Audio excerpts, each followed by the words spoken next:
नमस्कार, मैं हूं पीयूष शर्मा और आप देख रहे हैं हमारा खास शो सत्ता में आज हम बात करेंगे उत्तर प्रदेश को लेकर। आज हम सत्ता में बात करेंगे उत्तर प्रदेश की, बताएंगे इतिहास उत्तर प्रदेश का कि कब कब उत्तर प्रदेश का विघटन हुआ। आपको बता दें कि आजादी से लेकर अब तक उत्तर प्रदेश को अलग अलग हिस्सों में बांटने की बात उठती रही है, बल्कि इस मुद्दे को लेकर मायावती सरकार ने उत्तर प्रदेश विधानसभा में विधेयक भी पास करवाया था। लेकिन जब ये विधेयक केंद्र के पास गया तो केंद्र सरकार ने उत्तर प्रदेश को बांटने वाले इस विधेयक को सिरे से नकार दिया था। सत्ता में वो आपको आज बताएंगे उस वायरल मैसेज के बारे में जो सोशल मीडिया प्लेटफॉर्म पर खूब गोते खा रहा है। इस वायरल मैसेज में उत्तर प्रदेश के विघटन को लेकर ड्राफ्ट का जिक्र किया गया है। इसमें यूपी के 3 हिस्से में बांटने की बात कही गई है और साथ में एक सरकारी दस्तावेज भी है। इस वायरल मैसेज में देखा जा सकता है जिसमें बांटे गए 3 हिस्सों का ब्यौरा है और क्या कुछ है इस खबर में, इसके लिए हम देखिए हमारी एक खास रिपोर्ट। क्या उत्तर प्रदेश बटेगा 4 हिस्सों में? पिछले कुछ दिनों से सोशल मीडिया, फेसबुक, व्हाट्सएप और ट्विटर पर उत्तर प्रदेश के बंटवारे की बातें चल रही है। दावा किया जा रहा है कि उत्तर प्रदेश 3 राज्यों में बटेगा। एक होगा उत्तर प्रदेश जिसकी राजधानी लखनऊ होगी। इसमें 20 जिले होंगे। यूपी के बंटवारे के बाद दूसरा राज्य बनेगा बुंदेलखंड जिसकी राजधानी प्रयागराज होगी। इसमें 17 जिले शामिल होंगे। तीसरा राज्य होगा पूर्वांचल जिसमें 23 जिले होंगे और इसकी राजधानी होगी गोरखपुर। उत्तर प्रदेश का एक बंटवारा सन 2000 में हो चुका है। उत्तराखंड बना था, लेकिन समय समय पर यूपी के बंटवारे की मांग उठती रही है। नवंबर 2011 में तत्कालीन मायावती सरकार ने उत्तर प्रदेश को पूर्वांचल, बुंदेलखंड, पश्चिमी उत्तर प्रदेश और अवध प्रदेश में बांटने का प्रस्ताव विधानसभा से पारित कराकर केंद्र को भेजा था, लेकिन केंद्र ने राज्य के इस प्रस्ताव को वापस कर दिया था। सरकार के प्रस्ताव के मुताबिक पूर्वांचल में 32, पश्चिम प्रदेश में 22, अवध में 14 और बुंदेलखंड में 7 जिले शामिल होने थे। 1956 में राज्य पुनर्गठन आयोग बना। हालांकि इसने उत्तर प्रदेश के विभाजन की सिफारिश नहीं की, लेकिन आयोग ने के एक सदस्य, इतिहासकार और राजनीतिक के.एम. पणिकरन ने उत्तर प्रदेश के विशाल आकार के कारण पैदा होने वाले असंतुलन को लेकर चिंता जताई थी। उन्होंने संकेत दिए थे कि भारतीय संविधान की सबसे बड़ी और मूलभूत कमजोरी किसी एक राज्य विशेष और शेष के अन्य के बीच व्यापक असमानता होना है। उन्होंने एक नए राज्य आगरा को निर्माण का प्रस्तावित किया था। उन्होंने उत्तर प्रदेश के मेरठ, आगरा, रुहेलखंड और झांसी मंडल को शामिल करने की बात कही थी। उन्होंने मेरठ मंडल में देहरादून और रुहेलखंड मंडल में पीलीभीत को शामिल नहीं करने का सुझाव दिया था। इसके अलावा उन्होंने भिंड के 4 जिलों समेत विंध्य प्रदेश से दतिया, मुरैना, ग्वालियर और मध्य भारत के शिवपुर को नए राज्य आगरा में शामिल करने की बात कही थी। हालांकि पुनर्गठन आयोग के अन्य सदस्यों एस फजल अली और एन.एच. कंजरू ने उनकी बात पर ध्यान नहीं दिया था। 1955 में आई किताब थॉट्स एंड लिंग्विस्टिक स्टेट्स में डॉक्टर अंबेडकर ने भाषाई आधार पर राज्यों के विभाजन पर अपने विचार व्यक्त किए थे। उन्होंने उत्तर प्रदेश के 3 टुकड़ों को किए जाने की बात कही। प्रशासकीय कुशलता, राजस्व व्यवस्था और इतने बड़े राज्य के असमान प्रभाव को घटाने और छोटे राज्यों के अल्पसंख्यकों के हित को भी उन्होंने बंटवारे का आधार बनाया। पश्चिमी उत्तर प्रदेश प्रस्तावित राजधानी मेरठ या मुरादाबाद। पश्चिमी यूपी का इलाका प्रदेश के अन्य हिस्सों से आगे है, गन्ना बेल्ट कहलाता है, दिल्ली से सटा है, खेती, उद्योग, धंधे सब हैं, विकास में सबसे आगे नजर आता है। फिर भी यहाँ अलग राज्य की मांग होती रहती है। यूपी के इस हिस्से को हरित प्रदेश बनाकर अलग राज्य का दर्जा देने की मांग करीब 3 दशक पुरानी है। आरएलडी के नेता चौधरी चरण सिंह इस मांग को लेकर मुखर रहे थे, लेकिन पिछले कुछ सालों में कोई बड़ा आंदोलन देखने को नहीं मिला। भारतीय किसान यूनियन जैसे संगठन भी अलग राज्य की मांग में शामिल रहे। यहाँ के लोगों को लगता है कि उनके साथ सौतेला व्यवहार हो रहा है।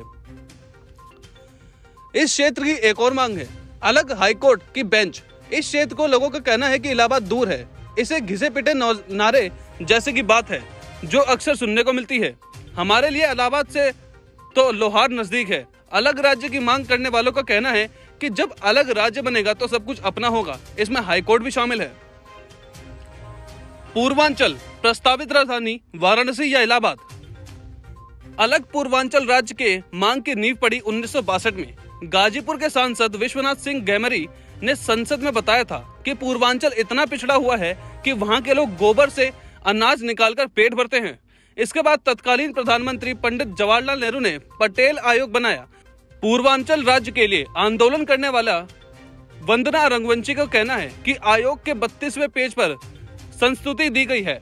जनसंख्या के घनत्व को ध्यान में रखते हुए इस क्षेत्र के विकास के लिए पूर्वांचल को अलग राज्य बनाने की बात कही गई, लेकिन पटेल आयोग की रूपा ठंडे बस्ते में पड़ी रह गई। उनका कहना है कि पूर्वांचल से आने वाले कल्पनाथ राय, भरत तिवारी, अमर सिंह और जैसे नेताओं ने पूर्वांचल राज्य की मांग की, लेकिन गंभीर कोशिशों देखने को नहीं मिली। बीच बीच में छोटी छोटी मांग उठती रही, लेकिन बड़ा आंदोलन जैसा कुछ नहीं हुआ। सितंबर 2013 में अलग पूर्वांचल राज्य के लिए वंदना रघुवंशी आंदोलन कर रही है, आमरण अनशन कर चुकी है, जेल भी जा चुकी है। उनका कहना है कि उत्तर प्रदेश बहुत बड़ा राज्य है, पूर्वांचल के पास रिसोर्स की कमी नहीं, तराई जमीन है, नदियां हैं, बिजली का उत्पादन होता है, मानव संसाधन है, लेकिन ये मानव संसाधन किसी दूसरे राज्य के विकास में लग रहा है तो पूर्वांचल को सबसे अंतिम छोर पर मौजूद राज्य बलिया की तुलना नोएडा से करती है। उनका कहना है कि दिल्ली की योजनाएं लखनऊ आते आते दम तोड़ देती है। फोकस प्लानिंग की जरूरत है, इंडस्ट्री बंद हो रही है, विकास के मामले में छोटे राज्य बड़े राज्यों से आगे है, इसलिए पूर्वांचल अलग राज्य बनना चाहिए। बुंदेलखंड प्रस्तावित राजधानी झांसी। अखंड बुंदेलखंड की बात करने वाले उत्तर प्रदेश के झांसी, बांदा, ललितपुर, हमीरपुर, जालौन, महोबा और चित्रकूट जिले को इसमें शामिल करते हैं। वहीं मध्य प्रदेश से दतिया, सागर, छतरपुर, टीकमगढ़, दामोह और पन्ना जिले के मिलाकर नया राज्य बनाने की बात होती है। अलग बुंदेलखंड राज्य की मांग बहुत पुरानी है। 1970 में बुंदेलखंड एकीकरण समिति का गठन किया गया था, लेकिन कुछ खास नहीं हुआ। बुंदेलखंड मुक्ति मोर्चा के संस्थापक शंकरलाल ने पहली बार अलग राज्य की मांग को लेकर 1989 में अग्रेसिव आंदोलन शुरू किया। बाद में राजा बुंदेला भी अलग बुंदेलखंड की मांग को लेकर एक्टिव हुए। हालांकि बाद में उन्हें बीजेपी ज्वाइन कर ली और उनकी ये मांग ठंडी पड़ गई। कांग्रेस की अगुवाई में वाली डॉक्टर मनमोहन सिंह सरकार में राज्य मंत्री रहे प्रदीप जैन भी अलग बुंदेलखंड के पक्ष में रहे। बीजेपी सांसद और पूर्व केंद्रीय मंत्री रही उमा भारती ने भी 2014 के लोकसभा चुनाव प्रचार के दौरान अलग बुंदेलखंड राज्य बनाने का वादा किया था। एक चुनावी रैली में उमा भारती ने कहा था कि केंद्र में बीजेपी की सरकार बनते ही 3 साल के भीतर अलग बुंदेलखंड राज्य का गठन कर दिया जाएगा। केंद्र में सरकार बनी, लेकिन उमा भारती का अपना वादा नहीं निभा पाई। अलग बुंदेलखंड राज्य की मांग को लेकर कई स्थानीय संगठन धरना और विरोध प्रदर्शन करते रहते हैं। बुंदेलखंड निर्माण मोर्चा के अध्यक्ष भानु सहाय का कहना है कि बुंदेलखंड के विकास के लिए जरूरी है कि ये अलग राज्य बने। जब तक अलग राज्य नहीं बनता, हम इसके लिए लड़ते रहेंगे। यूपी की सत्ता में बुंदेलखंड का प्रतिनिधित्व हमेशा से कर रहा है। 80 लोकसभा सीटों वाले यूपी के बुंदेलखंड में सिर्फ 4 लोकसभा सीटें आती है, 19 विधानसभा सीटें हैं। यहाँ के लोगों को लगता है कि सत्ता में उनका दूसरा सबसे बड़ा कारण राज्य का विकास में पिछड़ जाना है। लोगों को लगता है कि नया राज्य बनने से बुंदेलखंड का विकास होगा। सरकार का पक्ष। सोशल मीडिया पर वायरल हो रहे पोस्ट के बारे में उत्तर प्रदेश के मुख्यमंत्री योगी आदित्यनाथ के सूचना सलाहकार मृत्युंजय कुमार का कहना है कि उत्तर प्रदेश के बंटवारे की कोई योजना नहीं है। योगी आदित्यनाथ सरकार के सामने इस तरह का कोई प्रस्ताव ही नहीं है। सोशल मीडिया पर इससे संबंधित जो भी खबरें घूम रही है वे झूठ है। प्रदेश सरकार पूरे सूबे के विकास की चिंता करती है, किसी भी हिस्से के साथ अन्याय नहीं हो रहा है। ऐसे में इन मांगों को सूट देने वाले का मतलब है कि यूपी के साथ ही उत्तराखंड और हरियाणा की सरकारों भी इस तरह के किसी प्रस्ताव से इनकार किया। बीजेपी का भी कहना है कि कुछ लोगों को अफवाह फैला रहे हैं, ऐसा कोई प्रस्ताव नहीं है। मुख्यमंत्री योगी आदित्यनाथ कल यानी मंगलवार को क्रांति दिवस के अवसर पर मेरठ में 1857 के क्रांति के वीरों को नमन करने पहुंचे थे। मुख्यमंत्री हेलीकॉप्टर से शाम 4:45 बजे करीब पुलिस लाइन पहुंचे थे। इसके बाद शहर में के विभिन्न कार्यक्रमों में हिस्सा लिया। इसके बाद सीएम योगी विक्टोरिया पार्क भी पहुंचे थे।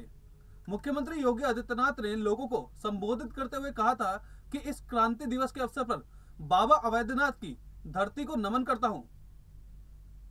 सरकार ने वायरल मैसेज के बारे में इस पर साफ कह दिया है कि यह जो उत्तर प्रदेश को लेकर दावे किए जा रहे हैं वे सरासर बेबुनियाद हैं। उत्तर प्रदेश सरकार ऐसा कोई ड्राफ्ट नहीं तैयार कर रही है और न ही भविष्य में करेगी। फिलहाल इस सत्ता में आज इतना ही। आप देखते रहिए नेक्स्ट टाइम न्यूज नेशन।